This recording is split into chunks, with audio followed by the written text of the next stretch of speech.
Je me rappelle de l'expression de mon père qui disait qu'il avait eu son permis de conduire dans une boîte de Cracker Jack. Ça n'a pas été le cas pour moi, puis ça n'a pas été le cas pour mes enfants. C'était un peu le cas avec Airbnb quand c'est arrivé, en fait. C'était très facile d'avoir un permis, puis de commencer à louer. Même, il n'y avait pas besoin de permis, tu faisais ce que tu voulais, en fait. Bon, maintenant, c'est plus complexe de louer Airbnb, puis je voulais vous parler d'un peu tout le processus de location Airbnb, puis je me le fais poser très souvent.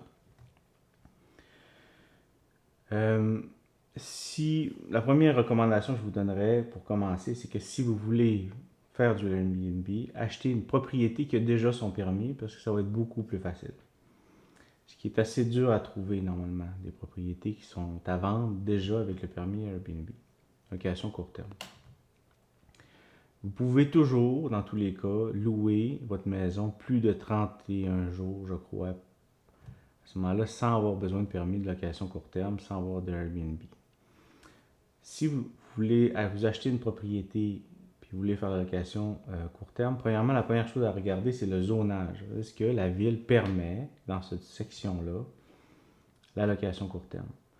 Fait que là, quand vous voyez ça, à ce moment-là, c'est pas un succès assuré. Après ça, il faut voir tous les termes de ce permis-là. Comme disons Rawdon, là, 90% des propriétés ont le droit à la location court terme.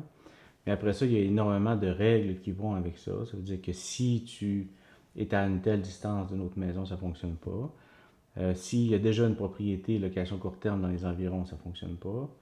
Donc, en gros, c'est écrit que vous avez le droit à la location court terme, mais vous n'avez pas vraiment le droit parce que c'est tellement compliqué pour pouvoir avoir la location court terme que vous ne l'aurez pas. Fait que, puis les gens qui se disent, ben là, à ce moment-là, je veux acheter un terrain avec location court terme, comment je fais pour savoir si ça va être accepté? Vous ne le saurez pas. En fait, il va falloir acheter le terrain, acheter la propriété, faire la demande à la ville. La ville, au prochain conseil municipal, va accepter de mettre une pancarte de 4 pieds par 8 pieds devant le terrain pour dire qu'il y a une demande de location court terme de demander. Euh, Ils ne le feront pas s'il n'y a pas de maison dessus. Donc, c'est pas juste terrain, si ça prend une propriété dessus. Puis pendant 2 mois, ils vont accepter les plaintes. Puis là, au deuxième conseil municipal, ils vont rencontrer tout le monde. Et s'il y a des gens qui se lèvent pour dire non, à ce moment-là, ils vont se consulter, puis ils vont déterminer à ce moment-là s'ils acceptent ou non ça. Fait qu'à ce moment-là, c'est un gros processus, c'est un long processus qui demande quand même des nerfs d'acier. Euh, Puis souvent, c'est ça, ça fonctionne pas. Surtout dans les villes qui sont de plus en plus pas d'accord avec ça. Fait que, puis aussi, ce que vous devez savoir, Airbnb, là, c'est très, très, très, très, très important. C'est que, disons que vous achetez une propriété euh, sans Airbnb. OK? Pour réussir à avoir le permis Airbnb, ça veut dire que cette propriété devient commerciale. À Rawdon, les taxes sont doublées. Ça veut dire que si, mettons, mes taxes seraient de 5 000 mais l'année suivante, c'est 10 000 de taxes municipales. Puis à ce moment-là, si vous louez puis vous décidez de changer d'idée parce que le Airbnb ne fonctionne pas, il n'y a pas assez de location, à ce moment-là, il faut l'enlever de la zonage commercial et le gouvernement va avoir le droit de vous charger les taxes sur la transformation de la propriété de commercial à résidentiel.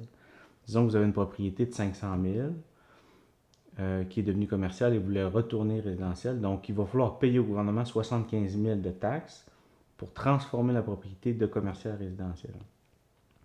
Donc, c'est un gros, gros guess parce que à ce moment-là, si vous êtes Airbnb, il faut absolument rester Airbnb parce que si vous le retournez résidentiel, vous allez avoir des taxes à payer de vous à vous.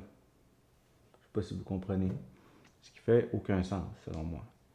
Euh, Fait que voilà, c'est ça les histoires d'Airbnb. Donc, en résumé, si vous voulez avoir une propriété location court terme, achetez une propriété qui a déjà le permis.